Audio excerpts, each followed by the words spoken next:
Hello student, আসসালামু আলাইকুম। আজকের ক্লাসে আমরা আলোচনা করব মৌলের প্রতীক সম্বন্ধে। তাহলে প্রথমেই আমাদের জানতে হবে যে মৌলের প্রতীক কাকে বলে। তোমরা যদি আজকের ক্লাসটা করো, আশা করি মৌল সম্বন্ধে আর তোমাদের কোনো প্রশ্নতে আটকাতে পারবে না। ঠিক আছে, তাহলে চলো শুরু করা যাক। দেখো, আমাদের প্রথম প্রশ্নটা হচ্ছে মৌলের প্রতীক কাকে বলে। তাহলে মৌলের প্রতীক কাকে বলে, দেখো যে কোন মৌলের ইংরেজি বা ল্যাটিন নামের সংক্ষিপ্ত রূপকে প্রতীক বলে। ঠিক আছে, তাহলে মৌলের নামগুলো কয়টা ভাষা থেকে আসতে পারে? দুইটা ভাষা থেকে, হয় ইংরেজি থেকে, না হয় ল্যাটিন থেকে। ঠিক আছে, এটা কিন্তু কঠিন সংজ্ঞা না যে কোনো মৌলের ইংরেজি বা ল্যাটিন নামের সংক্ষিপ্ত রূপকে আমাদের প্রতীক বলে। যেমন দেখো, অক্সিজেন একটা প্রতীক, হাইড্রোজেন একটা প্রতীক, হিলিয়াম একটা প্রতীক, lithium, beryllium, boron, carbon, nitrogen, এই যে সি দেয়, সি কার্বনকে সি দিয়ে প্রকাশ করা হয়। ঠিক আছে, যেমন কার্বন সি, আচ্ছা লিথিয়াম এলআই, তারপরে দেখো বোরন বি। মানে এই যে এরকম যে 118টা আছে, 118টা ইংরেজি বা ল্যাটিন নামের সংক্ষিপ্ত রূপ প্রথম অক্ষরটা দিয়ে যে সংকেত যাই হোক যে প্রতীক লেখা হয় ওটাই হচ্ছে ওই মৌলের প্রতীক। এর প্রতীক লেখার আবার দুইটা নিয়ম আছে। ঠিক আছে, দুইটা নিয়ম। তাহলে কিন্তু আমরা প্রথমে বুঝতে পারলাম যে সেই নামগুলো কিন্তু হয় ল্যাটিন ভাষা থেকে আসবে, না হয় ইংরেজি ভাষা থেকে আসবে। এই যে এই নামটা যে আমরা ইংরেজি বা ল্যাটিন নাম থেকে আসবে, এইটা লেখার আবার দুইটা নিয়ম আছে। দেখো, 1 নম্বর নিয়মটা কি বলতেছে, কোন মৌলের ইংরেজি নামের বড় হাতের অক্ষর দিয়ে লিখতে হবে কোন মৌলের নাম যদি একটা অক্ষরের হয়। ঠিক আছে, কোন মৌলের নাম যদি একটা অক্ষরের হয় তাহলে সেই নামটা আমাদের কিভাবে লিখতে হবে, যে ইংরেজি বর্ণমালা বড় হাতের অক্ষর দিয়ে।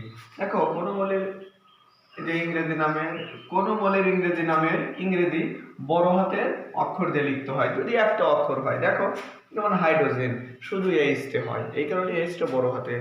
অক্সিজেন শুধু ওটা বড় হাতের।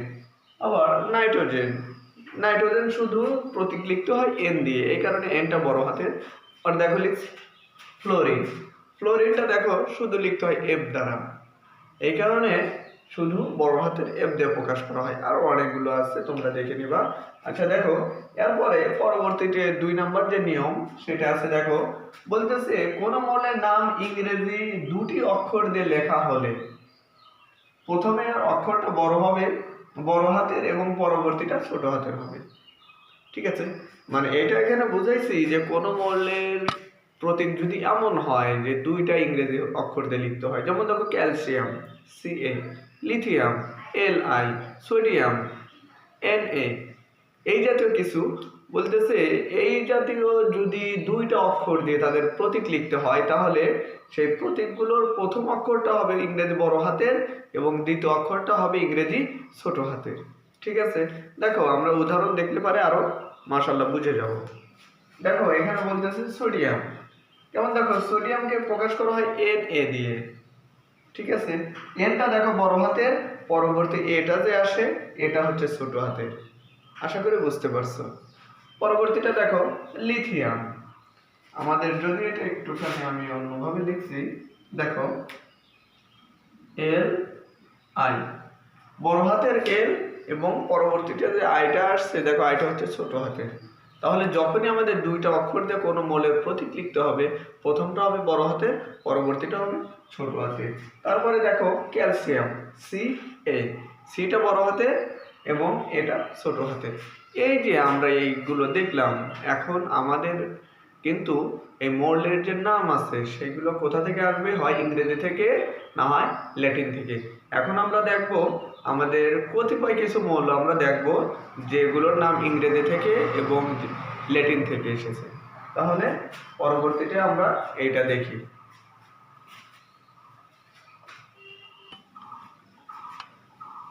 দেখো, আমরা এখানে ইংরেজি নাম এবং কিছু ল্যাটিন নাম লিখে নিয়েছি। দেখো, আমাদের ইংরেজি নাম এবং কোনটা ইংরেজি থেকে এসেছে কোনটা ল্যাটিন থেকে এসেছে সেটা আমরা কিভাবে বলবো, আমরা আগে এটা দেখে নিই। দেখো, আমাদের ইংরেজি যে অক্ষর, আমাদের কোনো মৌলের নাম যেভাবে উচ্চারণ হয়, যেমন কার্বন, কার্বন কি দিয়ে হয়, ক সি দিয়ে হয়। আমাদের কার্বন যদি সি থেকে আসে তাহলে ওইটা ইংরেজিতে। যেমন দেখো ক্যালসিয়াম, ক্যালসিয়াম কি থেকে আসার কথা? ক্যালসিয়াম কিন্তু আসার কথা হচ্ছে সিতে। ঠিক আছে, এখানে দেখো আমাদের ক্যালসিয়াম, এই দেখো সিতেই আসছে ক্যালসিয়াম, কেতে ক্যালসিয়াম, সি এতে কতে ক্যালসিয়াম, তার মানে এটা আসছে ইংরেজি নাম থেকে। আমাদের উচ্চারণ যে রকম হবে, আমাদের যদি ওই জাতীয় ইংরেজি অক্ষর থেকে আসে তাইলে আমরা ধরে নেব ওটা হচ্ছে আমাদের ইংরেজি নামকরণ থেকে এসেছে।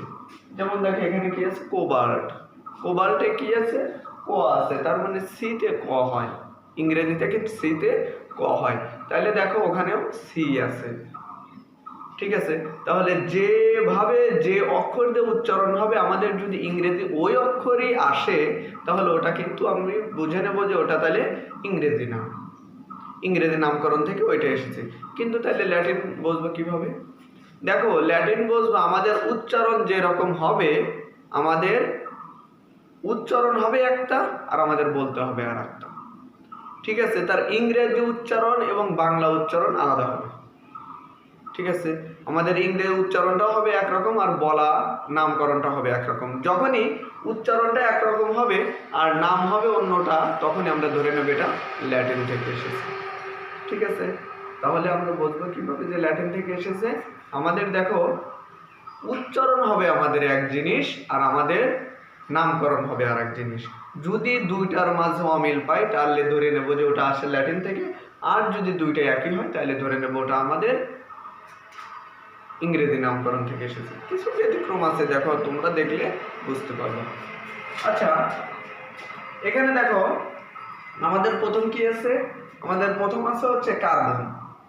দেখো CARBON, কার্বন। কার্বন কিন্তু এই যে কটা কিন্তু সি থেকেই আসে। দেখো আমাদের কার্বনের তাইলে ইংরেজি নাম, আমাদের প্রতীকটা কি?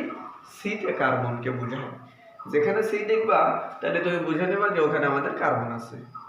ঠিক আছে, তাহলে কার্বন হচ্ছে ইংরেজি থেকে এসেছে। তারপর দেখো ক্লোরিন, ক্লোরিন কিন্তু ইংরেজি উচ্চারণটাও যেরকম আমাদের নামকরণটাও ওই একই রকম, ক্লোরিন ক্লোরিন। ঠিক আছে, এর প্রতীকটা কি? CL, CHLORIN, chlorine. তাহলে CH টা বাদ দিয়ে শুধু CL দিয়ে আমাদের ক্লোরিন প্রতীক বোঝানো হয়। তারপর আছে ক্যালসিয়াম। দেখো ক্যালসিয়াম কিন্তু উচ্চারণ হয় ক থেকে, আর আমাদের CA তে কিন্তু কটাই আসে।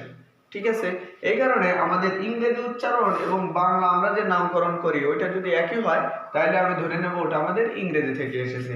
তাহলে দেখো ক্যালসিয়াম ক্যালসিয়াম, কোবাল্ট, সিওতে, সিতে তো কর উচ্চারণ, সিওতে কো। এটা দেখো আমাদের ইংরেজিতেও যেভাবে উচ্চারিত হচ্ছে আমাদের বাংলা নামকরণটাও ঠিক ওইভাবেই হচ্ছে, তার মানে কোবাল্ট, কোবাল্ট CO। ঠিক আছে, দেখো এরপর আসা হচ্ছে ল্যাটিন ভাষায় মৌলের নামকরণ। আমাদের ইংরেজি নামকরণ আরো আছে, তোমরা বইয়ে দেখবা 38 পৃষ্ঠায়। এটা তোমরা 38 পৃষ্ঠায় আরো ভালো করে বুঝতে পারবা, তোমাদের রসায়ন বইয়ের 38 পৃষ্ঠা। দেখো এরপরে আছে কিছু ল্যাটিন নামকরণ। দেখো ল্যাটিনের নামকরণ আমি কিভাবে বলছি? আমি বলছি যে তোমাদের ইংরেজি উচ্চারণ হবে একরকম আর নামকরণ হবে একরকম। যখনই এইরকম যে কোনো মৌলের ক্ষেত্রে হবে তাহলে বুঝে নেবা যে ওটা আমাদের ইংরেজি সরি ল্যাটিন থেকে এসেছে। ঠিক আছে, দেখো আমাদের এখানে আছে যে সোডিয়াম, কিন্তু আসলে সোডিয়ামের নামটা আসলে কি? দেখো আগে আমরা ইংরেজিটা দেখে নিই। NATRIUM, natrium, natrium. কিন্তু এটার উচ্চারণ হয় কি? আমাদের বাংলায় কি বলতে হয় এই মৌলের নামটা? সোডিয়াম। উচ্চারণ হচ্ছে ন্যাট্রিয়াম, আমাদের বলতে হয় সোডিয়াম, সোডিয়াম। তার মানে দেখো উচ্চারণ হচ্ছে একটা, আমাদের বলতে হচ্ছে আর একটা, তার মানে বুঝতে হবে এটা ল্যাটিন থেকে এসেছে। এই নামগুলো তোমরা মুখস্থ করবা, সোডিয়ামের ল্যাটিন নাম কি? ন্যাট্রিয়াম। তাহলে প্রতীকটা কি? Na। আচ্ছা, কপার, কুপ্রাম, ওই যে বললাম না কিছু ব্যতিক্রম আছে, CH তে কিন্তু কই হয়। কিন্তু দেখো কপার, তাহলে কপার হলে তো এটা হওয়ার কথা, CUPOR, কপার। আমাদের যদি এটা হতো তাহলে কিন্তু এটা আমাদের কিসে হতো? ইংরেজিতে হতো। কিন্তু এখানে আমাদের উচ্চারণ হচ্ছে কুপ্রাম আর আমাদের বলতে হয় কপার। ঠিক আছে, উচ্চারণ হয় একটা আর আমাদের বলতে হয় আর একটা। কুপ্রাম আমাদের কিন্তু বলতে হয় কপার। তাহলে দেখো, তাহলে এটা আছে আমাদের ল্যাটিন থেকে, যার প্রতীক সিইউ। আচ্ছা, আবার আমাদের দেখো পরবর্তীটা এখানে আছে ক্যালিয়াম, KALIUM, ক্যালিয়াম। ক্যালিয়ামকে কি দিয়ে সরি, ক্যালিয়াম কোন মৌলের নাম? ক্যালিয়াম হচ্ছে পটাশিয়ামের ল্যাটিন নাম। ঠিক আছে, তোমাদের যদি কেউ বলে যে পটাশিয়ামের ল্যাটিন নাম কি, তাহলে ওটা কিন্তু হবে ক্যালিয়াম। এই কারণেই কিন্তু পটাশিয়ামকে কে দিয়ে প্রকাশ করা হয়, পি দিয়ে প্রকাশ করা হয় না। ঠিক আছে, আচ্ছা, এর পরবর্তীতে দেখো ওই পাশে আছে আর্জেন্টাম। আমাদের উচ্চারণ হয়, ল্যাটিন উচ্চারণ হচ্ছে আর্জেন্টাম, কিন্তু যার বাংলা নাম হচ্ছে কি সিলভার। দেখো উচ্চারণ হচ্ছে একটা, আমাদের বলতে হয় আর একটা। যদি এটা দেখো, কখন আমরা এটাকে ইংরেজি নাম বলতাম, আমাদের যেমন এখানে বলছে সিলভার, আমরা যদি বলতাম যে SILVAR, সিলভার।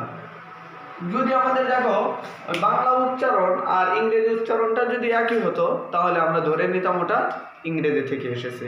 কিন্তু বাংলা উচ্চারণ আর ইংরেজি উচ্চারণটা সম্পূর্ণ ভিন্ন, তার মানে বুঝতে হবে এটা আমাদের ল্যাটিন থেকে এসেছে। দেখো আমরা যেমন এখানে ইংরেজি নামকরণ, এখানেও আমাদের আসে কার্বন, লিখতেও হয় কার্বন। আমাদের এখানে ক্লোরিন, আমাদের উচ্চারণেও ক্লোরিন।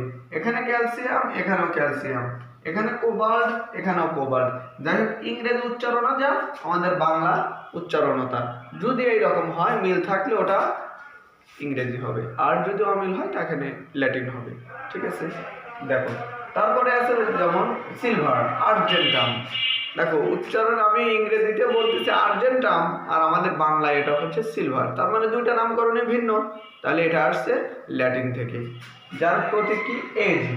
দেখো ARGENTUM, আর্জেন্টাম, এইখানে এজিটা আসছে। আর আবার বলতেছে গোল্ড, ইউরাম, গোল্ড, ইউরাম।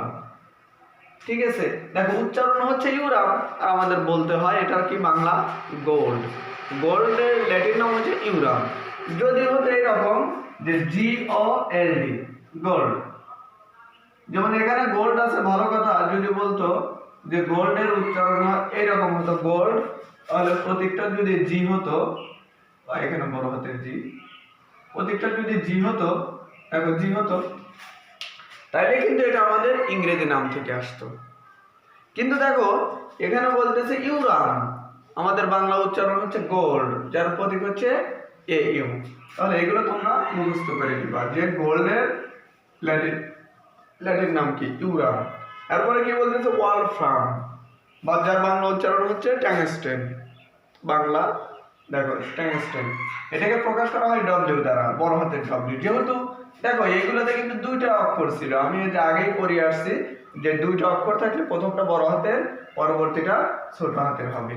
দেখো ট্যাংস্টেন ওয়ালফ্রাম, এটা ডব্লিউ দিয়ে হয়, ডব্লিউটা বড় হাতের।